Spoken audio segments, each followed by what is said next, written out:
Yan, magandang hapon po sa inyong lahat mga kanter. Bali, hapon ulit tayo nakapag-video kasi dami tayong inasikaso sa umaga. So, bali, yun na lahat yung huli natin. Sobrang dalag ng panaim kagabi mga kanter. Buti nakadali tayo ng isang kulambutan, ayos na rin. Nung tayo nakabawi, bali kumita rin tayo ng nasa 510 mga kanter. Bininta lahat. Natira lang yung lobster, pang-ulam mga kanter. So bali, shoutout po pala kay Gerald Berizo. Yun, shoutout idol.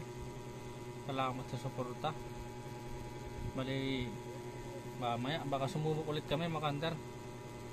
Yun lang. Bali, maraming salamat po sa mga solid supporters at solid viewers na laging nanonood sa atin. Maraming salamat. At maraming salamat po sa mga hindi nag-i-skip ng ads. Yun, malaking tulong yun para sa amin. Kahit konti-unti, pandagdag lang sa revenue natin. Yun, maraming salamat sa inyong lahat. At ingat kayo lagi.